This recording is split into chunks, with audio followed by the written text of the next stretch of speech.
just played for you Rachmaninoff's Prelude number 4 in D major from his Opus 23, written in 1903. Writing a cycle of 24 preludes using all of the major and minor keys began with Johann Sebastian Bach and his well-tempered clavier. Many composers after this followed the tradition of writing a cycle of 24 preludes, including Chopin, Scriabin, Shostakovich, and of course Rachmaninoff. Rachmaninoff began his cycle over an 18-year period, beginning in 1892 when he wrote his famous Prelude in C-sharp minor, Opus 3, number 2. He was 19, and I don't think at that time he had in mind writing 23 more preludes. Perhaps he did, we don't know. Nonetheless, over 10 years later, he wrote 10 more preludes from this Opus 23, of which number 4 is one. And then, in 1910, in one summer, he wrote the remaining 13 preludes from his Opus 32 to complete the cycle. This piece is in ternary form, and what that means is A, B, A. Specifically, it is A, B, A, and the B is the development section. The A section, and how the piece begins, is built around a gently rocking 16-measure melody played by the right hand, and the left hand is crossing back and forth over that melody, supplying a counterpoint of gorgeous harmonies. Rachmaninoff immediately repeats the A section in the form of Variation 1, then the development section, and then Variation 2. And each of these variations of this A material becomes more complex, more developed, more voices and layers of counterpoint are added, cross rhythms, and huge distances over the entire keyboard for both hands. It's really a tour de force, especially at the end. The melody is the constant in this piece, and we must track it at all times. Juggling all of these other parts with the melody right along with it, sometimes embedded, sometimes hard to hear, is one of the challenges, to still track the thread of that melody and all of the other parts that are going on exactly at the same time. This is a very interesting, complex piece. And I'm excited to share now with you some of the things that I've learned as I've been studying this piece for quite some time now. I'd like today to analyze it, to look at the sections, some of the tips on how to practice it, and basically how he is making this incredible tapestry for all these voices. So this is in the key of D major. We always want to know our tonality. It's in 3/4 time. And the tempo marking is andante cantabile, which is a walking tempo and singing. D major, and the scale. Rachmaninoff is starting with a 2-measure introduction for the left hand only. And he is outlining the D major triad, but not in that form. He's going to separate that chord quite a bit, starting with the tonic D way down here. And this A is the dominant, and this F sharp is the mediant. Those are the 3 notes of the triad.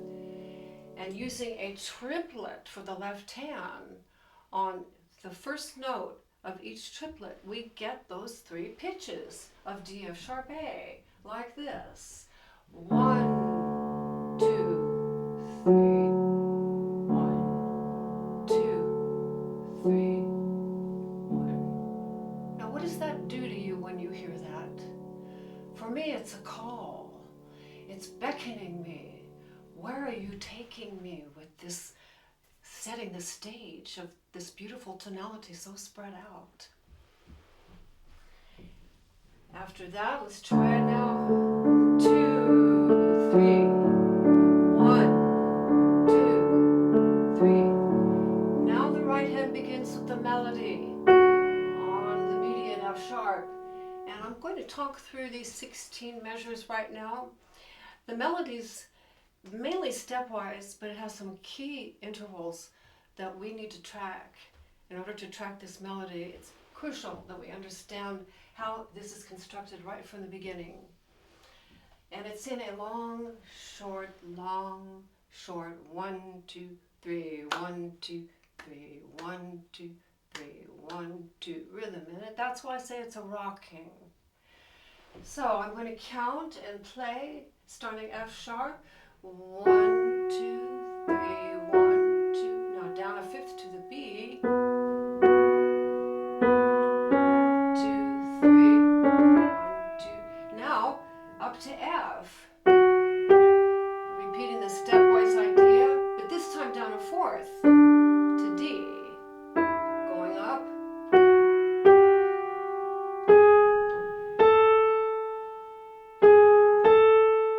Now this G sharp is added. That's not one of the scale degrees. And then he comes down.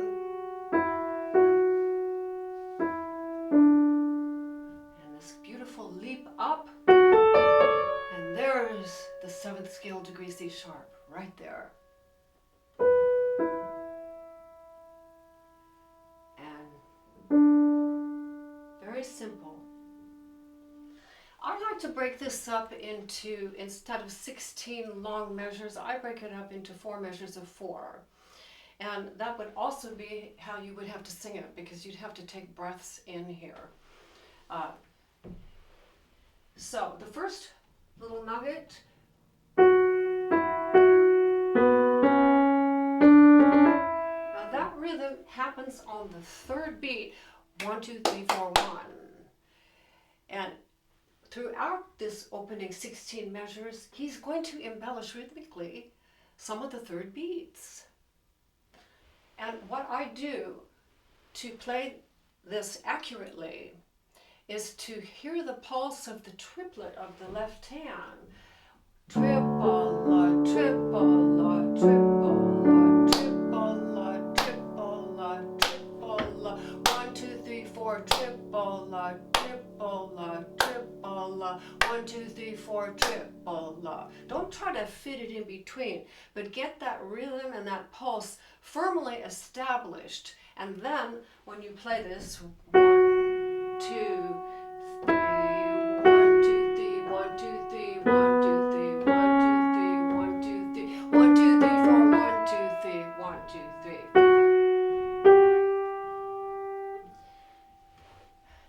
Now let's look at the left hand. And I absolutely adore this part. To me, this is choreography. And I actually feel like I have 2 dancers. This is only 2 parts at this beginning A section. And with my left hand crossing over my right hand,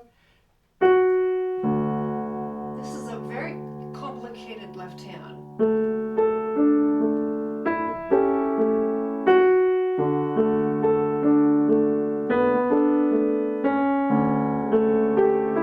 Here's the 1, 2, 3, 4. 1, 2, 3,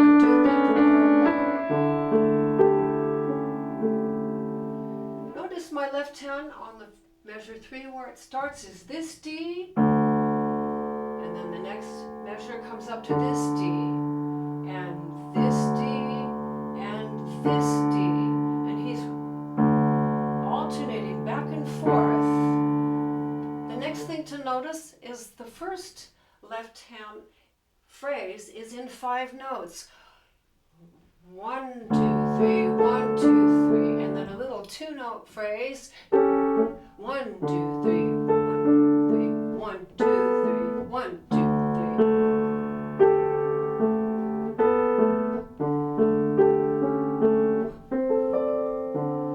And the little rests are where the right hand plays. Now I'm going to play it straight through now, And I'm going to name some of the notes that my left hand plays, because this is what you need to learn and watch and track. We've already tracked the melody. We know clearly. That's memorized. That's good to go. Now we're going to figure out how to learn the spatial awareness of where all this crossing over goes. So here we go. I cross up to the A with my thumb, left hand. I say this as I'm playing it. Another A. Now this time it's a second A and G. Same second. Now here begins the next 4-measure phrase with the upbeat F sharp, right hand. Now this up to this D. Isn't that a gorgeous blend? G, now down to the D, and up to the D here. This big D to D. I feel like a pendulum when I play this. Another D. And a B. A C natural. And now we're beginning the next 8 measures. And what did you notice about the tonality here? Clearly not D major anymore. He modulated to F sharp minor. And just for a moment. Now this left hand here crosses over with the C sharp, which is the dominant of F sharp minor. Goes up to the D, a 10th, and this beautiful rolled chord in the right hand. Another C sharp. A, B flat, A.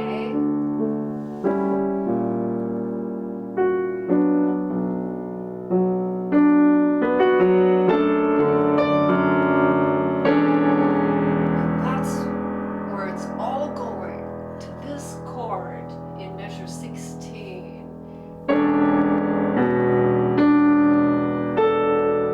Listen to that gigantic spacing of that left hand triplet. E, up to B, up to D, up to A.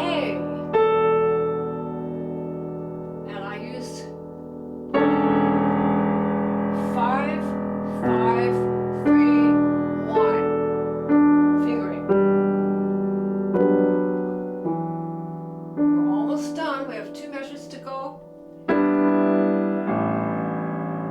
Here, this is 1.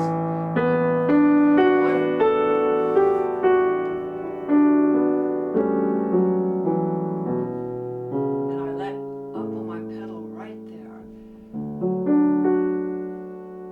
And that completes the opening 16 measures of theme 1. I would like to say something about the pedaling on this. Generally, I will pedal along with the melody notes of the right hand, but there are occasions when I lift the pedal. If I have, for instance, this measure 5, I lift the pedal there. So let me play it one more time and let's listen to this pedaling. I will say pedaling as I do this. Pedal,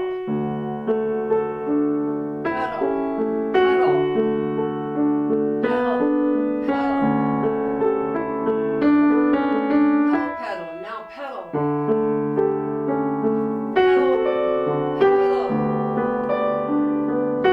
No pedal. Pedal, pedal. See, I ease it off a little bit. Now this is a very sophisticated part of playing the piano with the pedal.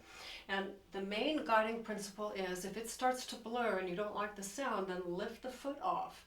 You can do it gradually, but this takes years to really learn the subtleties of pedaling. I consider the pedal my third hand. It's that important.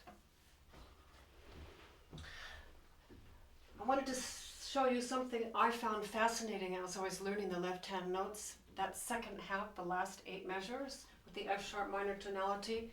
This is measure 11. If I take the left hand by itself here, which you need to do, play everything hands alone on this piece and pretty much memorize it as a separate part. But listen to these notes, what a gorgeous accompaniment this is. C sharp and D, this tense.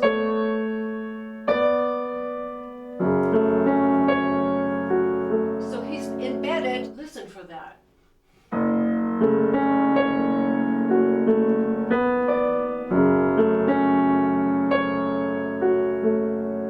And now a little slur. Those slurs are very subtle, but they are like, to me, they're like little waves. Remember, he goes 5 notes and then a little 2 note. So here, here's the 5, here's the 2 note slur, ya-da, and then ya-da-da, and a 2 note. Now up to A and B flat, 2 note slur.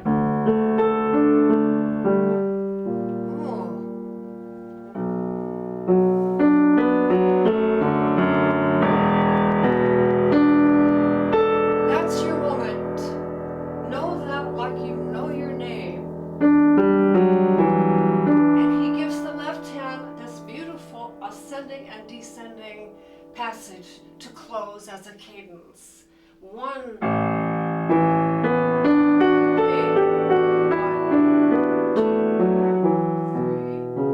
3. No bell at the end, and it's a 5, 1. Notice how legato that was.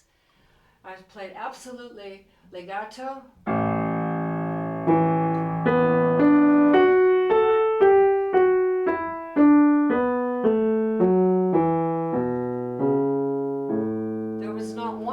In those notes. Now when I use the pedal, it warms it, it makes it all the more beautiful, but you need to have perfect legato without the pedal. And now we begin our variation 1, and this is now going to blossom into 3 parts instead of 2. And I'm going to have in my right hand the melody notes as we have already learned them. And I'm going to have a companion triplet counterpoint above. And in my left hand, I'm going to have a ground, sort of holding the floor in duples, in 8th notes. So I've got the triplets in the right hand upper voice, I've got the 8th notes in the lower voice, and in the middle voice I have my melody. So we have 3 layers.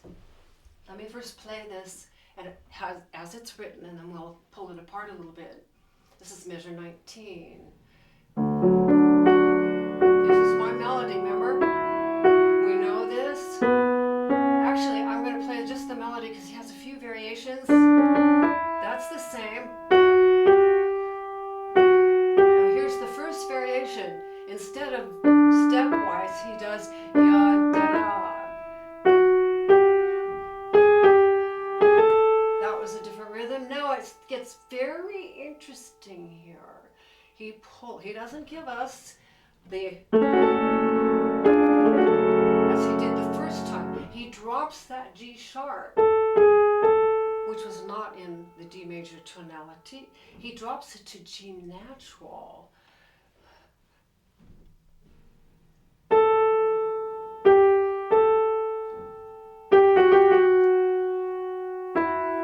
Now it gets very dark here and different. Sad. We haven't had this yet. And then it leaps up to C natural.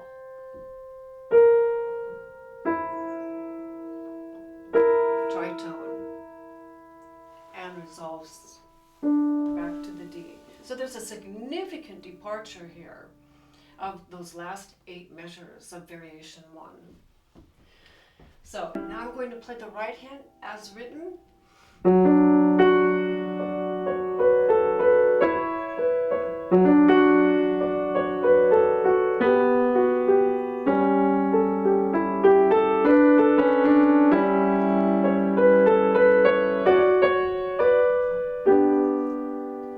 And the left left hand by itself here is really very tranquil and just keeping everything held together in its simplicity. Pianissimo starts with the open fifth and up to the sixth there.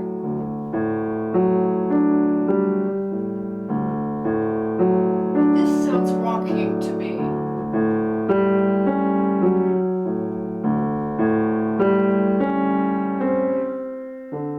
Just imagine what's going over this. Rest. Rest. Rest. Rest. Now here's measures 27 and one of my favorite parts in the piece. The fifth, we're still keeping the D major tonality. Now look what he does, left hand. This diminished seventh, C sharp to B flat. There's an ache there. And then another fifth. E to A sharp diminished fifth. He's getting dark. Diminished shrinks, brings us in, contracts. Down now to the B. We're modulating. Another diminished seventh. And a tenth. Now that was actually a sequence of two measures. And if I put the two hands together here at measure 27, now these rolled chords, Rachmaninoff is giving frequently in the piece. I'll just speak a moment on the rolled chords, what they mean to me. They add a voluptuousness and a richness to the chords and an emotional component too. I feel myself swelling inside with an emotion. It's like over a wave. There's flower blooming. It's actually in motion, with an emotion that goes with it. Emotion and an emotion. I roll them many different ways in this piece, and when we get to the climax of the piece, there's a specific roll that is defining in the piece. I can't wait to get to that part with you. But here's the rolled chord, measure 27, and here's our melody.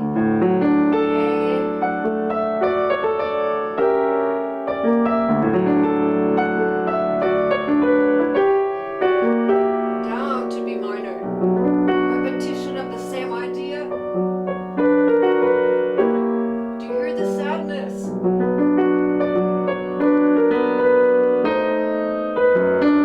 That's the melody.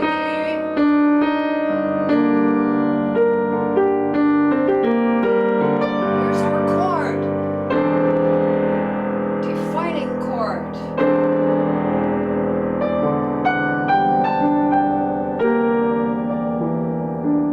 Are we going to get out of this key?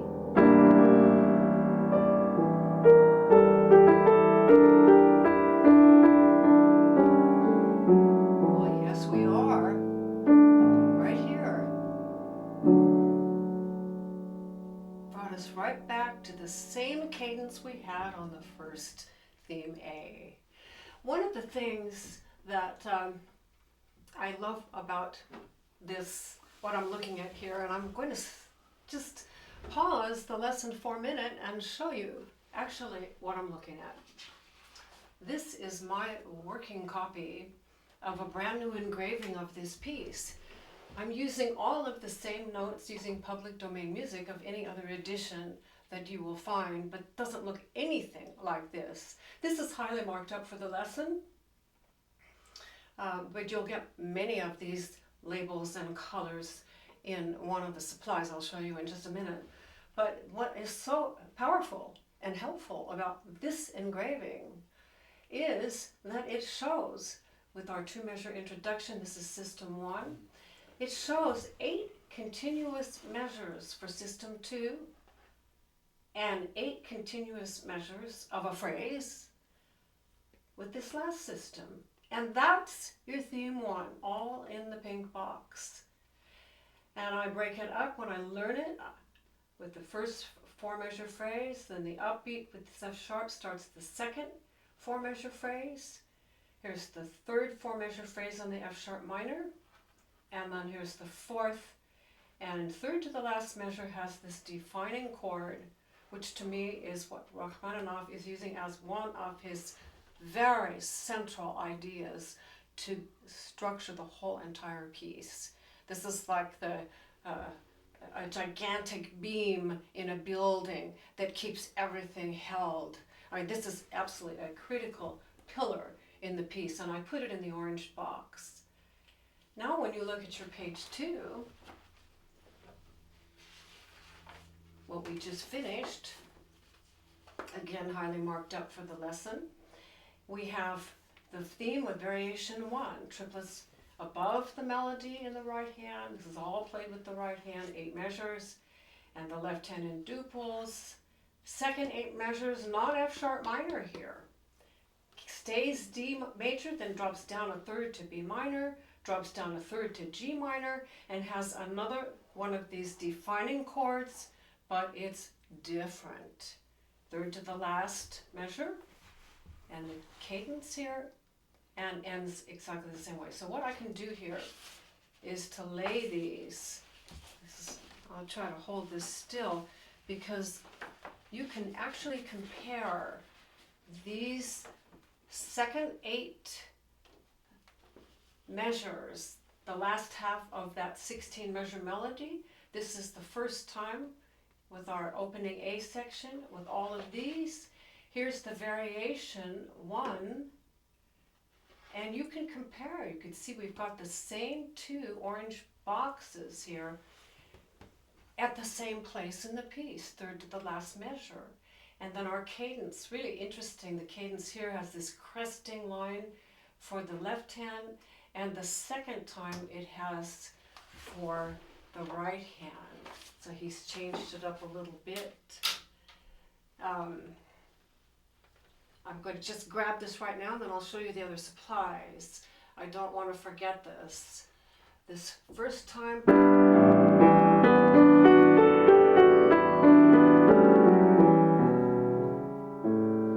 and the second time, variation 1, remember we're still in the minor.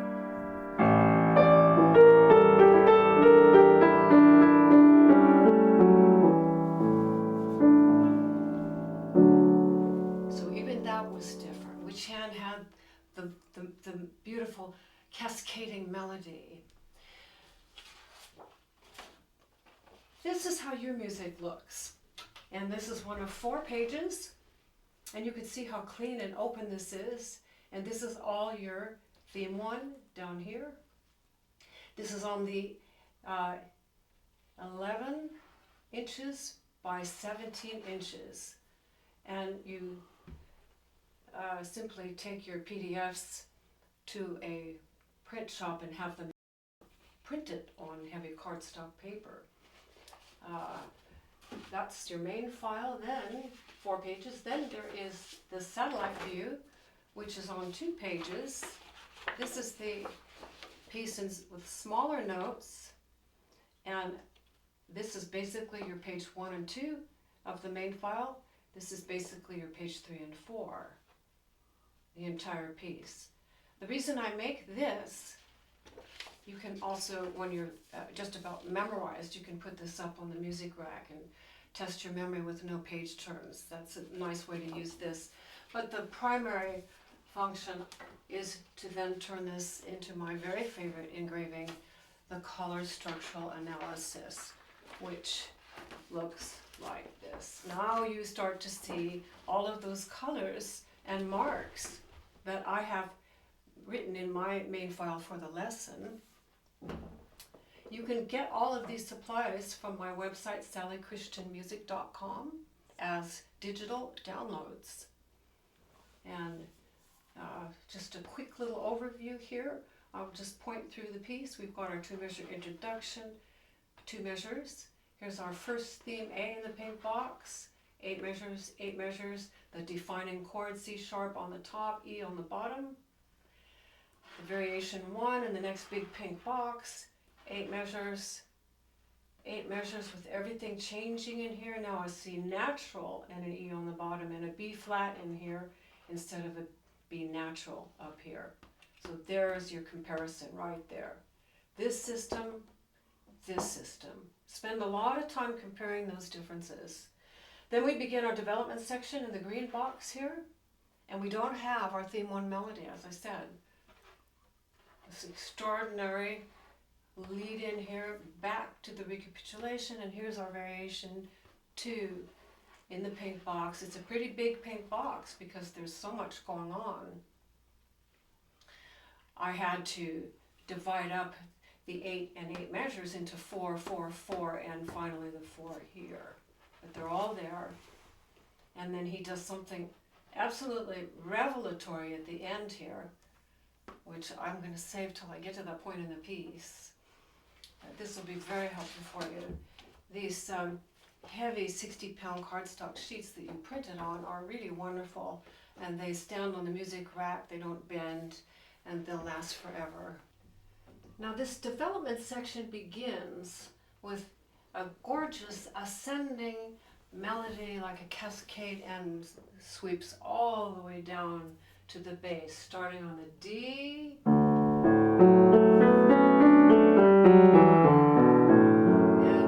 arrives on the B minor.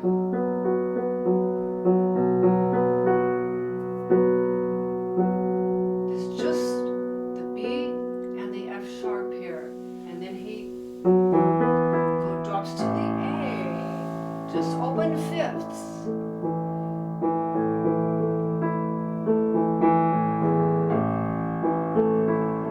This is as minimal of a harmonic bass as you can get, just the 5 and the 1. So what does that tell you? That tells you that the interest must be on the parts above, which it is. And we start this right hand now. This is the development section now.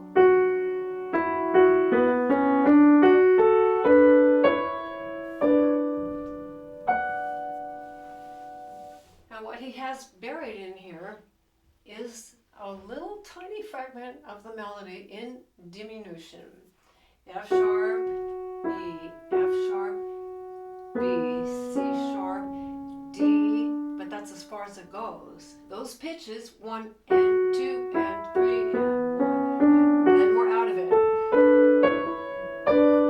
Isn't that beautiful how that blooms the sixths of the upper 2 voices and crests. And then we have back and forth sixths and thirds.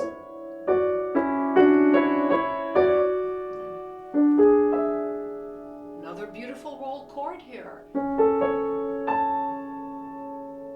And then it repeats the idea, back and forth, sixth, third, and now A minor.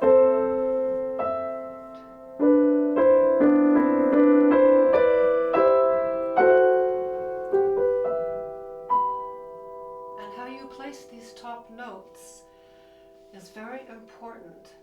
Rachmaninoff has little accents at the top, or accent,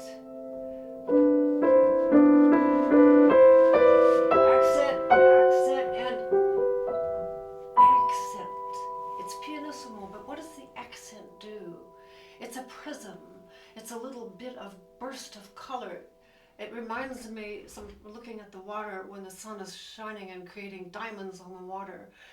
These accents are color, and they have to stand out with a different shimmer to them than the notes without the accents. Let's put the hands together on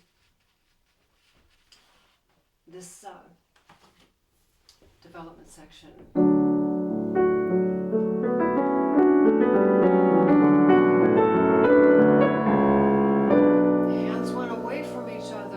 Here's the accent.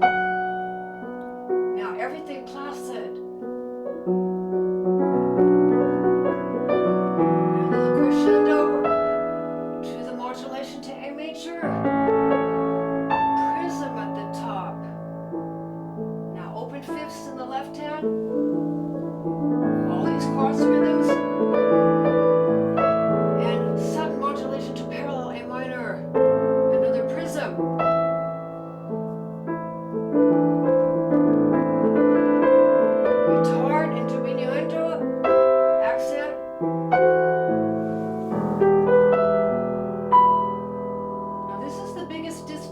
had so far.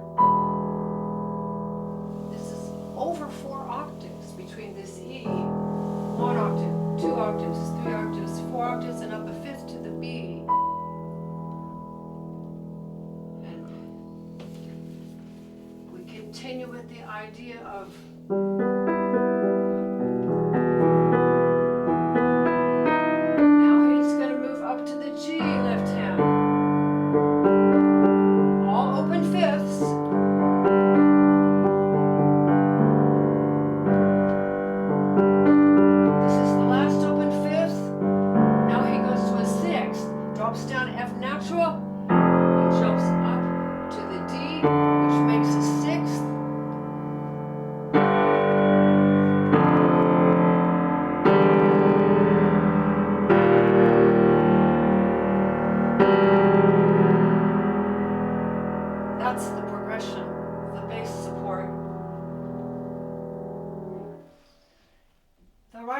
beginning here at the top. This is measure 43.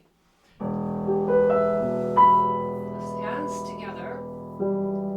We're still this cross rhythms of duples in the right, triplets in the left. We're exploring these different keys. He's just going from one region to the next as big blocks of color. This is almost to me like a glacial speed. These big, slow-moving chunks.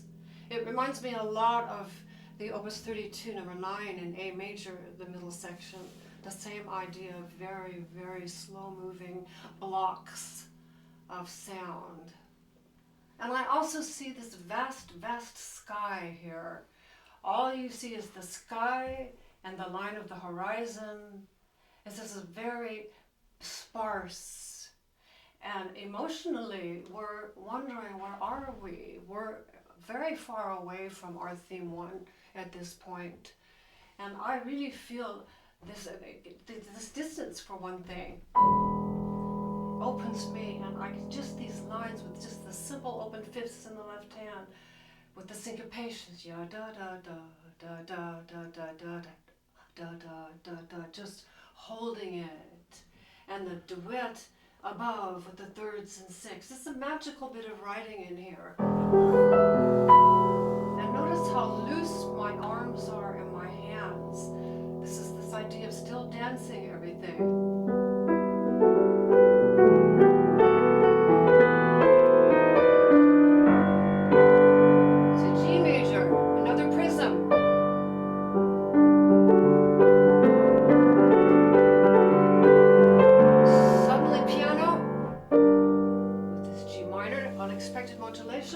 Now here comes this build-up. Little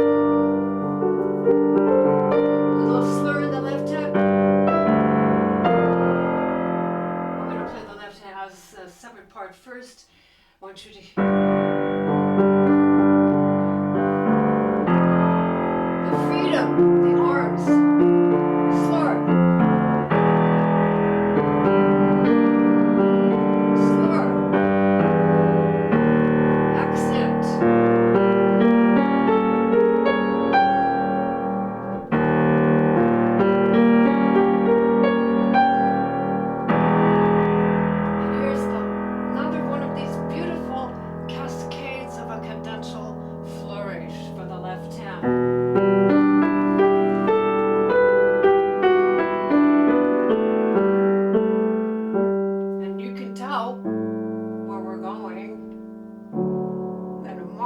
Way to get us back to our theme 1, variation 2.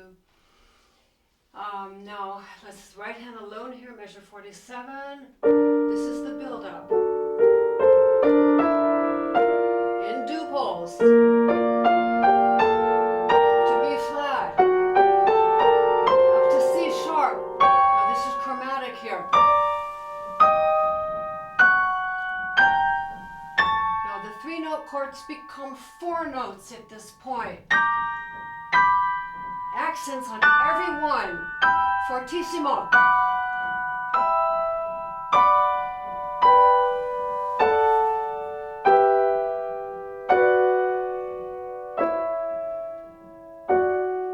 You can play these all as octaves.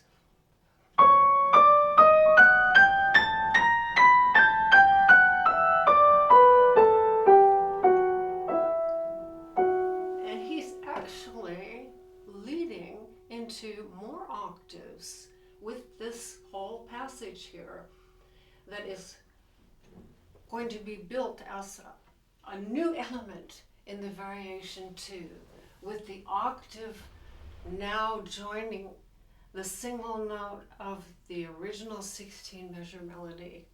It's a really absolutely a stunning transition, keeping the octaves and then segueing right into theme 1 melody now in octaves, almost a few exceptions of tenths instead of octaves. Let's play hands together now so we get this transition, and I will go right into our variation 2 with the recapitulation.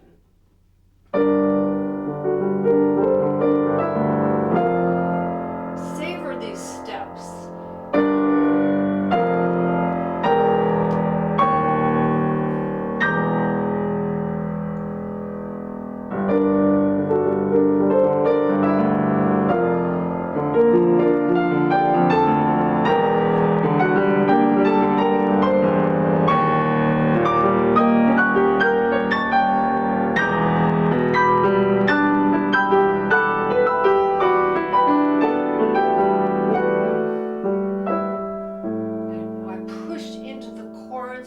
With these to get a rich tone. You do not want to pound this, make it ugly. If you push in, it makes it richer.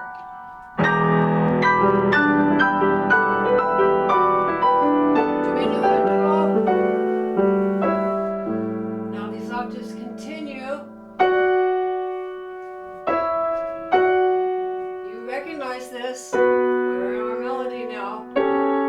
But in octaves. In a rolled chord, that's not the octave, that's the 10th. Going on. Next phrase, F sharp. Another rolled chord. Another rolled chord. Down to D.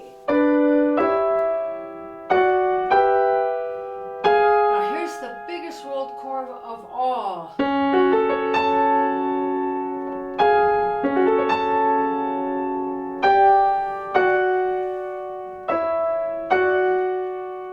And I'm continuing to push into all of these also. And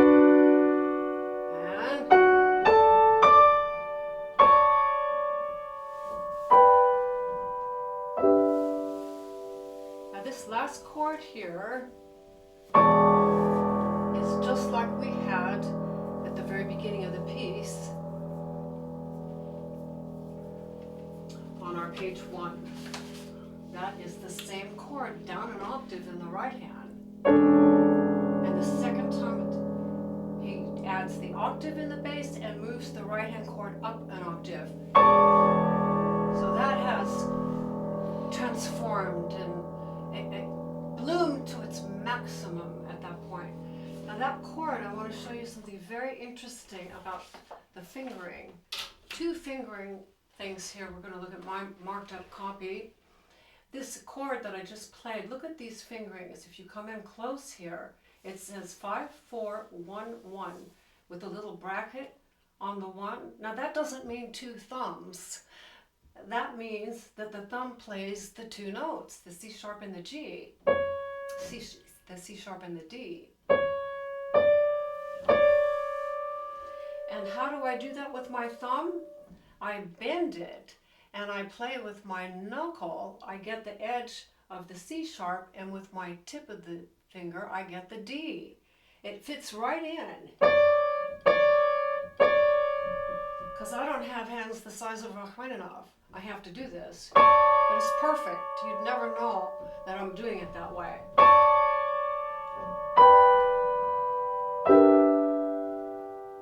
The other thing on fingering is this is the F sharp minor. The second half of the 16 measures begins right here at the top of your page 4. This chord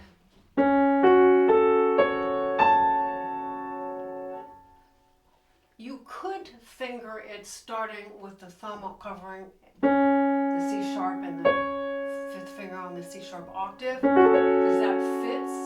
But then you'd have to jump up with your 5th finger here and there's one more note following that. That's extremely awkward. Instead, I recommend starting 2-4, fits perfectly on one tuck, thumb on A, and cover this A octave. Works beautifully. You just have this and this. We want to get up to that A because it's the melody note, and we don't want any break in fingering. It's a sweep. So go right into it. See how I push up on these?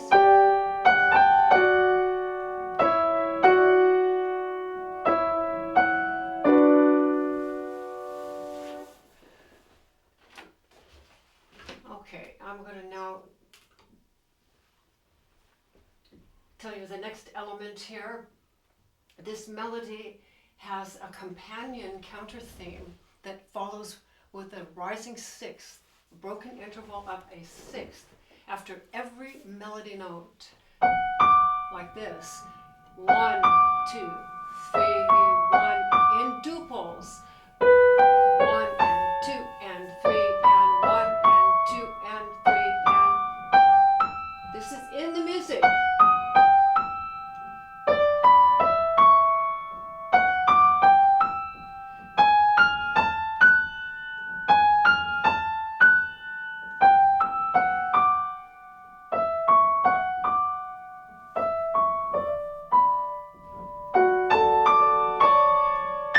Even that's heaven right there.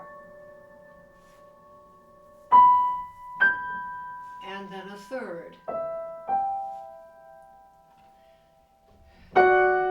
This is the part you need to know as spatial memory. And what I do on this is I play with my arms down, up, down, up, down, up, and I get it as one sweep. It's almost like one continuous movement that is going to play the 1 and 2, 3 and 1 and 2, 3 and 1, and you're sweeping with the arm like this. 1 and 2 and 3. That's down to the B.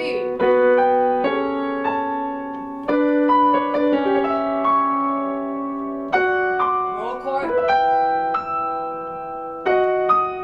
Another roll. Down to the D.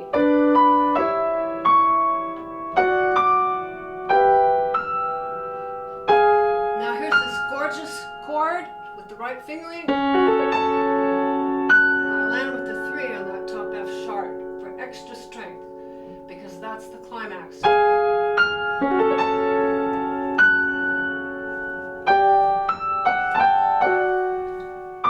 Tapering into dynamic.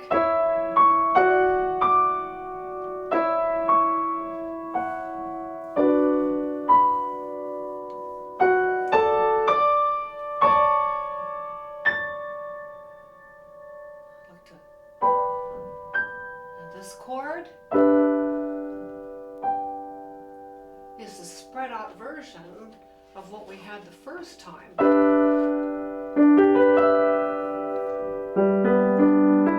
It's the same notes. Interesting. We can compare that.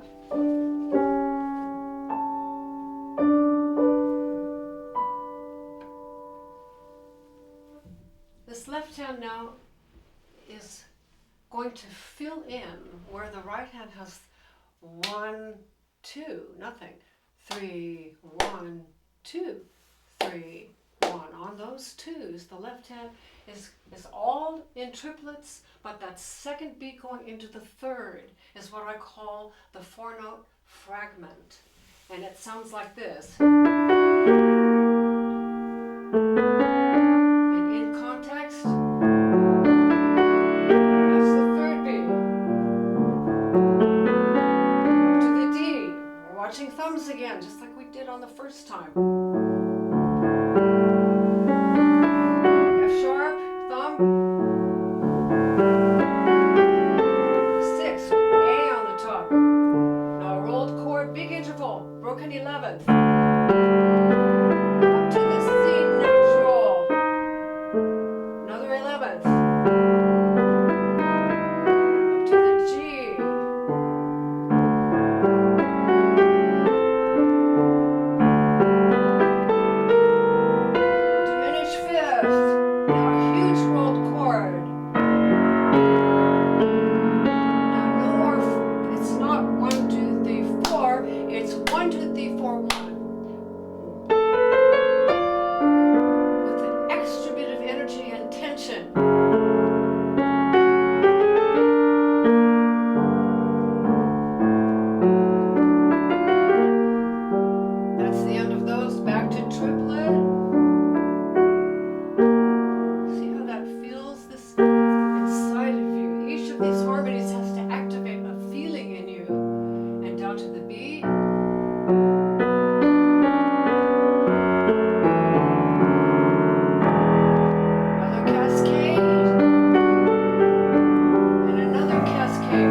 It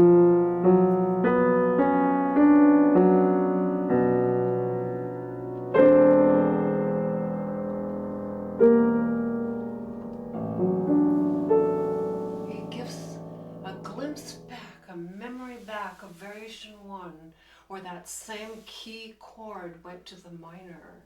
So what he has here, I was so elated to find this. I knew that this made me feel something when I got to this point in the piece, but to have so close together, the first time in the major C sharp and the B, and the second time just right away, the C natural, the B flat, and the E. Those two versions, the major and the minor that he's used, the major in the first section, the minor in Variation 1, and here with Variation 2, he uses both. And I thought, well, how fabulous is that? To incorporate the entire piece with this wrapping up of this, now I'm going to play as written here. Okay, now when I do this, I think in my mind, right hand on the first beat, and left hand on the second beat, ya da da da, and the right hand on third. I go right hand, left, right hand, left, right hand, left, like this. There's left, right, left, left. I'm going to slow this down. So, because this is, I'm going too fast to talk and have you hear everything. So I'm going to follow, that's what I follow on that second beat. And I taper off. And I taper off. When I taper, my mind's back to the right hand.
This last passage that begins the coda in measure 73 is how the development section began.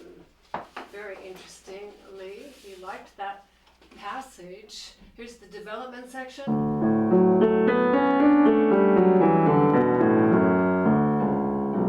And he uses it for the coda. And he he takes the first, and instead of going back down like the first time, he goes back up. That's beautiful. So the first time he did,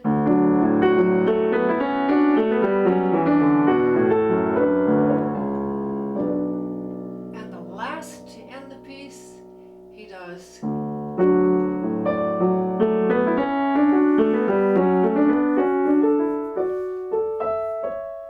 You can actually use no pedal there if you want.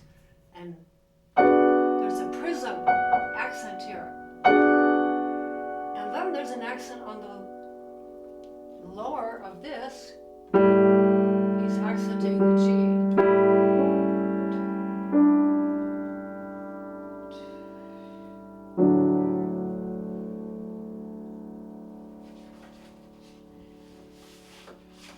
Speaking of those accents, I want to point out to you in your main working copy here on page 3, the prolific use of the small accent, which is the little dash that Rachmaninoff has used, and it's very easy to miss this. I'm going to point to this beginning. This is our recapitulation, the beginning of our variation 2. The bottom note of this chord has a dash, and a dash, and a dash. Dash, dash, da, da, da, da, dash, dash, dash, dash. Now, most of those are the melody an octave below the upper note, which is a complete melody, as I already said. Why did he do that?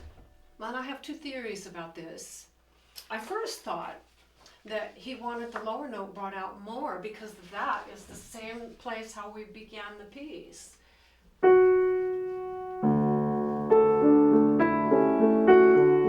In this register, and I thought maybe he wanted that brought out again for the last time. And that would mean I would bring out that lower note of the octave for the melody. Like that.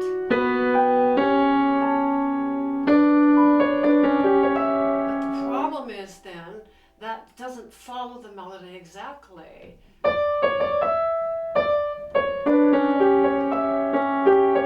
that C sharp there. So that wasn't it exactly either. What I think it is he doesn't want this melody punched out so obviously. He wants us to pay attention to all the layers of the other voices, and by giving them a little bit more weight, and he's saying, don't forget these too. And that kind of goes back to Bach with all of the different voices that Bach has, and many times we're bringing out inner counterpoint more than we are the actual theme material, because it adds interest and it gives a different kind of a tonal color to these chords. It makes it actually more rich. And the more I'm playing, I'm working on all of this Opus 23 now, I'm finding the use of these dashes on the lower voices all the way through his writing. So please don't miss those. So when you do play this, you can, in fact, sometimes I play and bring out that lower voice more, and sometimes I bring out the upper octave more.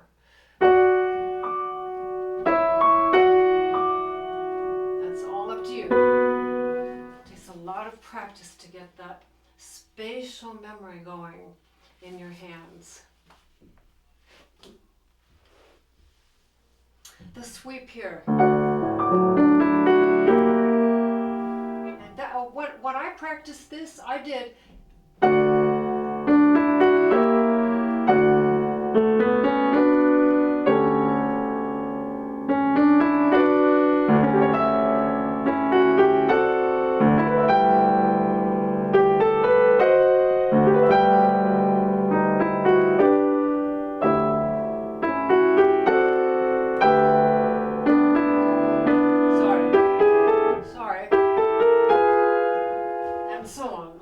That's hard to read when you're leaving off some of the other parts like that. So training this spatial memory is a big part of playing this piece. The last thing I'll say is anytime you leave the keys and jump from one spot on the piano to the next spot, you are at risk of jumping on the wrong one, jumping up to the wrong one, or jumping down to the wrong one. It's risky. It's like a trapeze artist going from one bar, leaping off and catching another bar. You don't have a support system. You're in midair, just traveling. So that's why naming these notes, and I did in your color structural analysis here, I'll show you, I wrote all of these skips in so that you would learn them, learn what note to skip up to. This is the counter melody, all in these letters here, with the upward sixth up to the D, up to the C sharp, up to the D. And then saying the melody note that you're going to jump down to. So you're having to say the upward leap and say the name of the downward melody you're jumping to, and that's what makes this so difficult. F sharp up to D, down to E, up to C sharp, down to F sharp, up to D. Now this down to the B was tough for me. Took a long time to get that one. But I say it.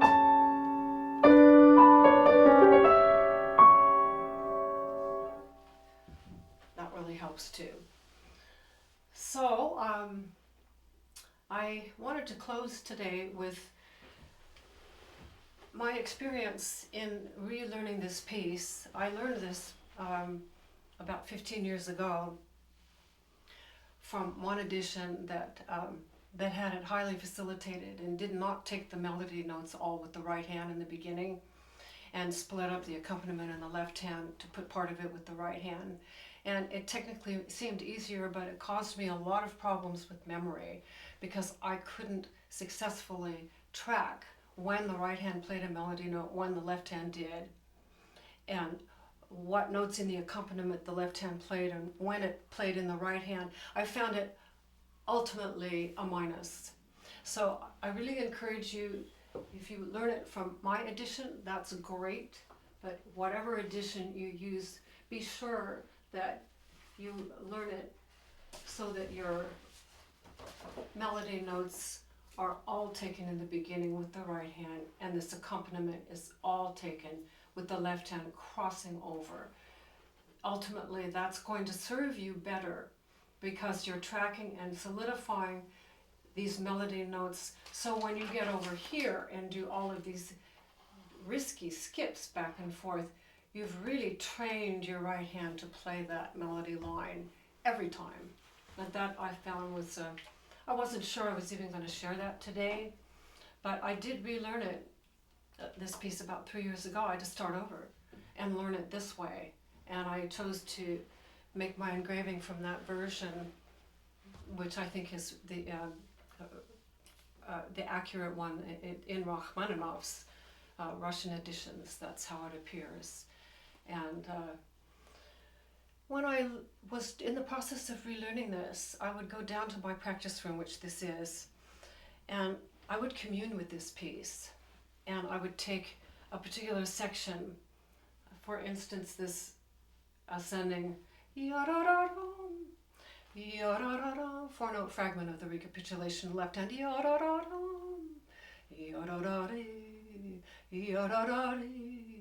and I learned it, I sang it, I caressed it, I savored every single one little piece at a time. I wasn't in a hurry. I knew it was going to take me a long time. I did the same thing with the right hand. I took it apart as many ways as I could.